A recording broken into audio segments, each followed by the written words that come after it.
Welcome and thank you, thank you, thank you. This is Matthew, this is MattTv, a special day. It's All Hallows Eve. Yeah, Halloween is tonight. The weather not looking too good back on the East Coast. I was reading this morning they're canceling Halloween in Quebec because of the rain and the wind, telling people to go out trick-or-treating tomorrow. All that candy in the house, one extra day.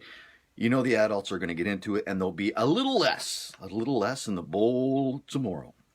Going to be speaking with Rowan Moon in a couple of moments. I was talking to Rowan just a few moments ago by phone, actually a video chat. She's watching this show on a laptop, so there will not be a split screen, but I am expecting a phone call from Rowan Moon here any moment now. Sunshine, beautiful sunshine here on the South Coast, 8 degrees and beautiful tonight for the trick-or-treaters. Not so much in the Woodstock area. Clouds, rain, but mild. 15 degrees tonight with rain and wind. So unfortunately, Halloween weather not looking too good back on the East Coast. Before we get to Rowan, a couple of things I want to talk about. Just Google it. Retirement home in Witless Bay, Newfoundland. Just Google those words. Retirement home, Witless Bay, Newfoundland. They're doing something fun for the kids, kind of. BC is getting ready to decide whether or not they're going to be permanent with the daylight savings time. I hope so. I'm tired of going back and forth, so they'll make a decision today. A lot of it depends on what happens in Washington and Oregon, California, where we do a lot of business, not me personally. Halloween tonight, like I mentioned, on hold in the province of Quebec due to stormy weather. That's all I got. Just Google it. This show is going to be dedicated to a good friend of mine. We're old schoolmates. We were in school in elementary, Southern Carleton, junior high, high school. We graduated together, so I'm expecting a phone call from Rowan Moon here any moment. Any moment. Like I said, we did a split screen here a few moments ago. It's just so nice to see people from back home. It's just so nice. You see them, you see their post on Facebook and whatnot, but it's really nice just to have that one-on-one interaction. Unfortunately, we just don't have, I don't know what it is. Oh, here we are. Good morning. Oh. Hello. Hello? Hello, how are you? Oh, I think she hung up on me. Oh, she did. She hung up on me. Okay, we'll try it again. That is Rowan Moon on the phone. I heard her. She didn't hear me. Here we go again. Hello. Hi. Hello. How are you? Good. I'm here now. I picked up the first time, and there were still numbers being punched into a phone. I heard you say hello, and then you hung up. I think there's a lag. I think there's a bit of a lag. Oh, there could be. How are you? I'm really great. Yeah. Really great. I don't have much of a voice this morning because I used it for about 3.5 hours last night teaching, but I'm doing great. What were you teaching last night?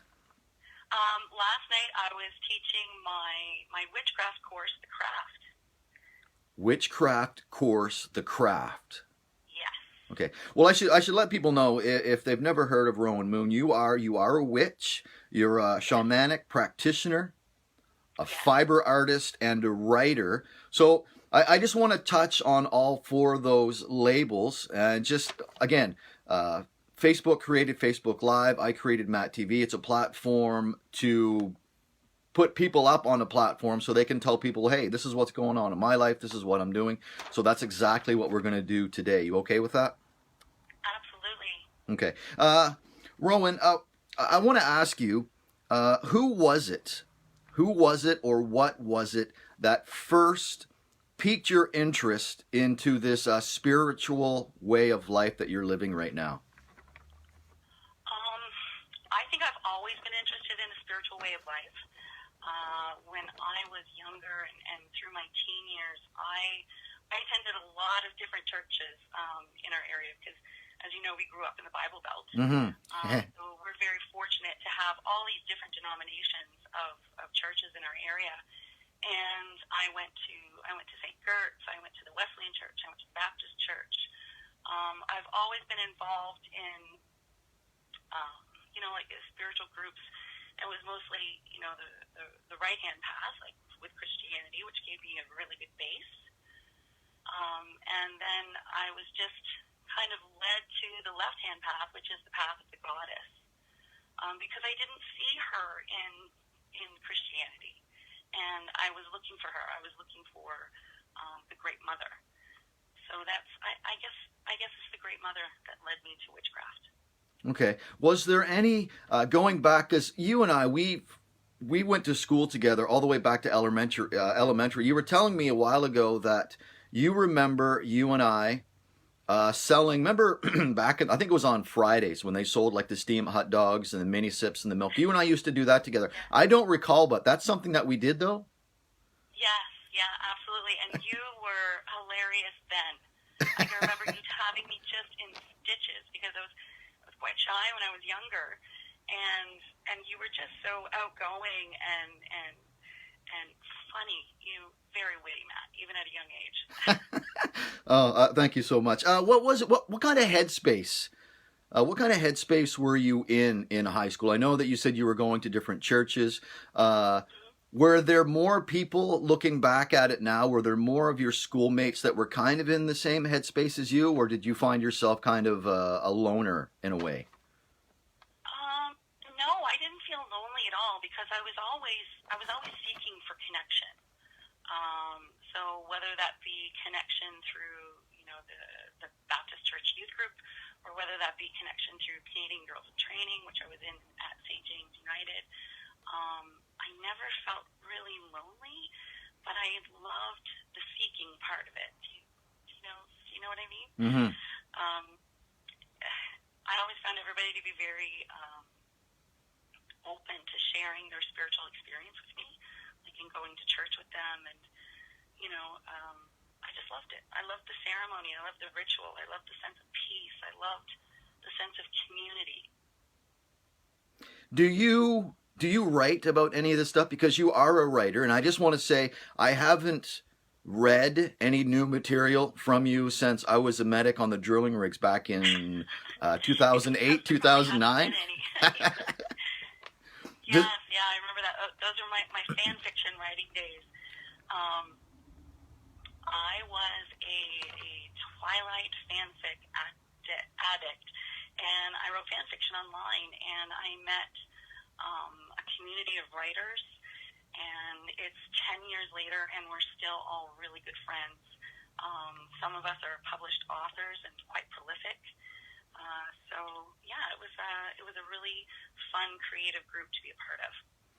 And are you still, excuse me, are you still actively writing? And if you are, is it like fictional or is it based on fact? Where are you with the writing?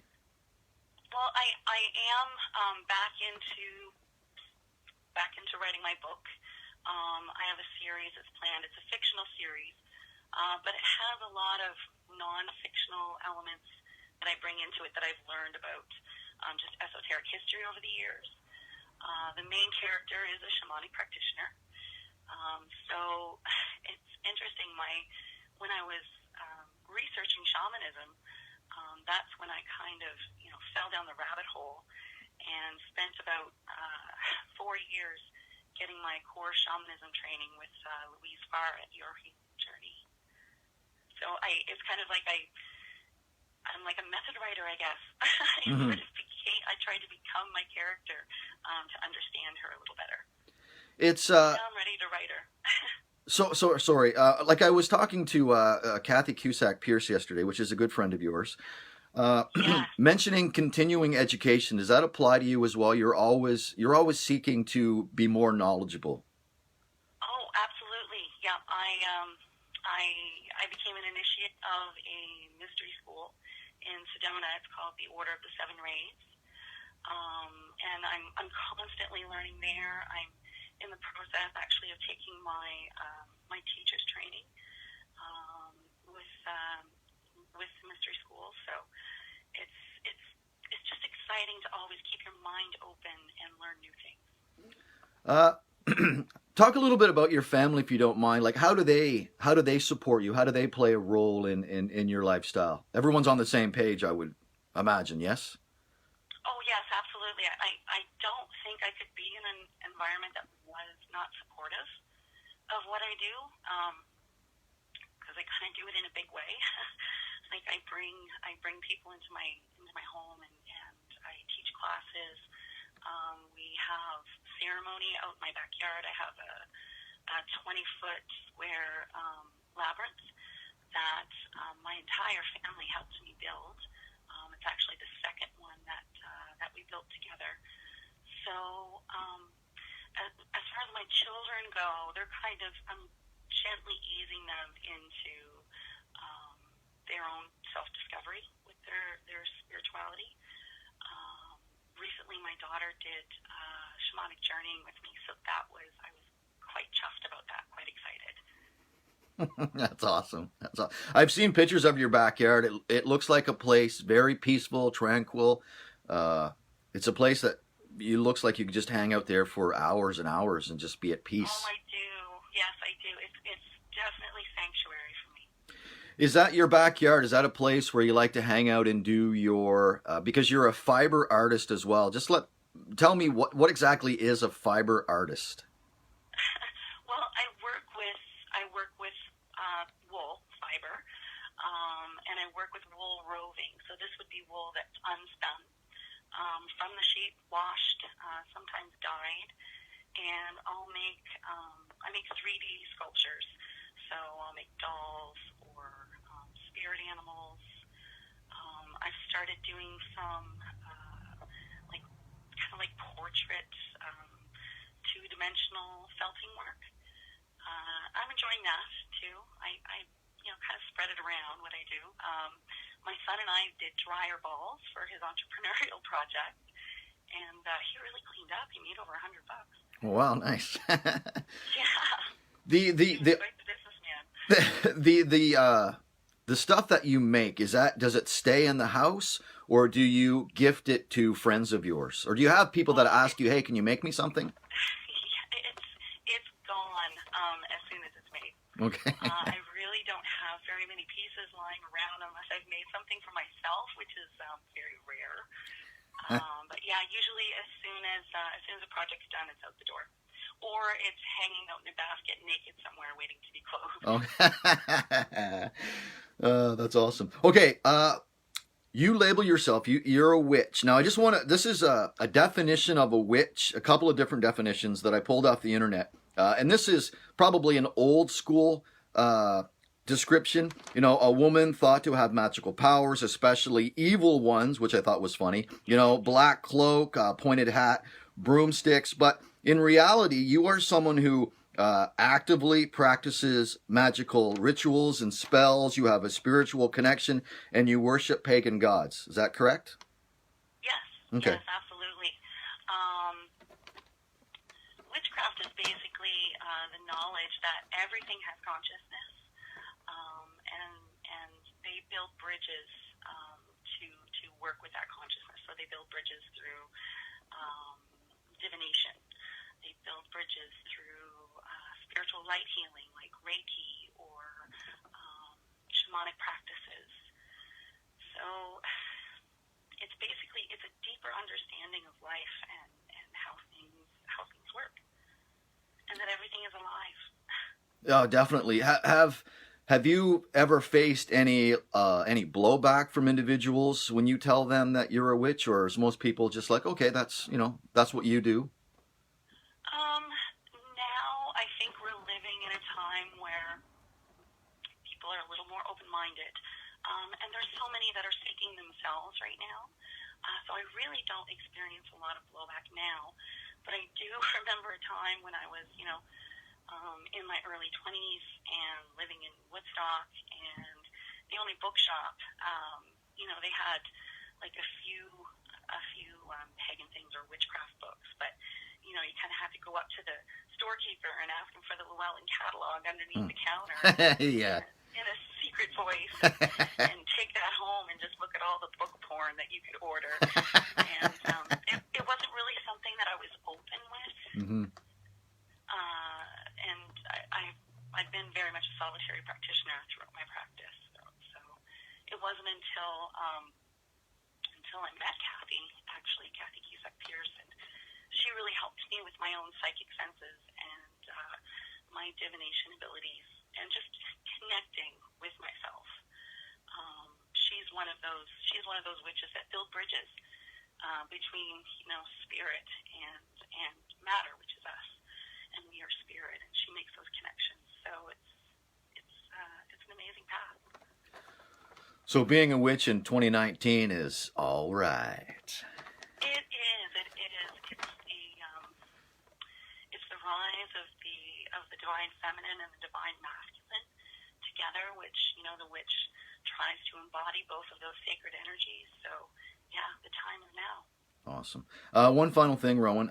You're also you also practice shamanism. Can you tell us a little bit about that? But before you do, this is just something I pulled off the internet. It's when you are practicing shamanism, you're getting yourself into an altered state of consciousness. You're interacting with the spirit world and channeling energy back and forth. Is that correct? Yeah, that's a pretty good definition. The Shamanic Practitioner walks between worlds, between ordinary reality and non-ordinary reality.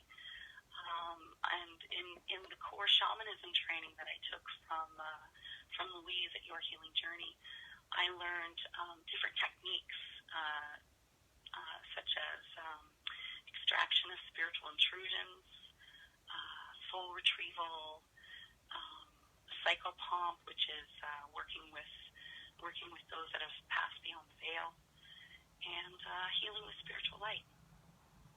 How do you get yourself into the altered state of consciousness? How does that work? Drumming or rattling. Drumming or rattling. Now, is that something that a second individual would have to be doing that in order to make that work? Oh, no, that's something that I do myself. Okay. I had the blessed opportunity of building two healing drums with Carlos Gomez, and I use those always, and those drums also have stories in them for me. So my drum speaks to me as well. Excellent. Rowan, like I said, there were a few things like the witch, the practitioner, the fiber artist, the writer. I just wanted people who are watching the show to get a little bit more information about you, and I think we've done that. Thank you. Is Halloween an extra special day for you and the people in your house? And how so? It is. It's the Witch's New Year. It's a chance for us to let go of the things that we don't want to embody into the new year. This is the season for letting go. All of the trees are letting go of their leaves, and we let go of those things that we don't want to carry forward with us anymore. So, yeah, it's a wonderful time. It's also a time when the veil is very thin, and our ancestors are near and here to give us messages if we listen. What's the day going to be like in your household today? Actually, I am going to be sitting on the couch watching Netflix until I go out tonight to a special group reading that I'm looking forward to. What are you watching on Netflix? Probably documentaries or Scottish sitcoms. Scottish sitcoms. Yeah. Awesome. Listen, I want to thank you so much for taking the time out of your very important day to just chat with me by phone here on MattTv. I appreciate it. Thank you, Matt. It's always a pleasure. Let's, because we have the technology, what we did before the broadcast where we were just video chatting back and forth, I'd like to do that sometime within the next few weeks just to get caught up. Absolutely. I would love that. Okay. Rowan Moon, thank you so much for being a participant on MattTv. Thank you. Blessed Samhain and happy Halloween. Happy Halloween. Okay, we'll talk later. Miss you. Bye. Okay, bye-bye. Rowan Moon from the Fredericton area. No, Burton. I think Rowan Moon is in Burton, New Brunswick, where it's probably raining as well. Unfortunately, the weather forecast does not look good for those trick-or-treaters tonight in the Atlantic provinces. I was talking earlier where the province of Quebec is actually asking people to go trick-or-treating on November 1st. Yeah!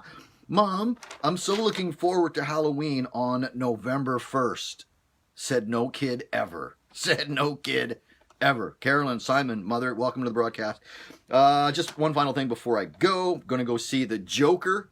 Not the Joker. Joker. Going to go see the movie Joker tonight with Joaquin Phoenix. Better than snow? Indeed. Indeed, better than snow. And if you're a big fan of Arnold Schwarzenegger, the 35th anniversary, it was 35 years ago that the first Terminator was put out. Linda Hamilton, Arnold Schwarzenegger. There is a new Terminator movie called Dark Fate, and it's in theaters this weekend. Can you dig it? A new Terminator, Dark Fate, this weekend. Beautiful sunshine, 8 degrees tonight with some clouds. No rain in the forecast for the trick-or-treaters. Okay, that's going to do it for me. No show tomorrow. The Friday show, it was this morning. The Friday show was this morning. But there will be a brand new MattTv Monday, Wednesday, Friday of next week. And jot this on your calendar. Next Wednesday morning, next Wednesday at 6:30 a.m. Pacific, I'll be speaking with George Woodworth, who is in the Fredericton area. George Woodworth will join the show next Wednesday. If you have kids and you're out tonight, make sure they have some type of reflective attire on so that they are able to be seen by vehicles. It's going to be dark, rainy, so if you're venturing out tonight, be safe. Don't eat all the candy. Don't eat all the candy tonight, and don't trade. Whatever you get in your Halloween bag, you've earned it. Don't trade it. Don't start trading chocolate bars for bags of chips, because I used to do that, and I always ended up with the worst candy. I had all the candy corn. I don't know why, but I always had too much candy corn. Okay, I got to go to work. Thanks, Rowan Moon, for hanging out. I hope you got to know Rowan a little bit better, because I know I did. Okay, have a great Thursday. Happy Halloween. This is Matthew. This is MattTv. Now and always, from sea to sea.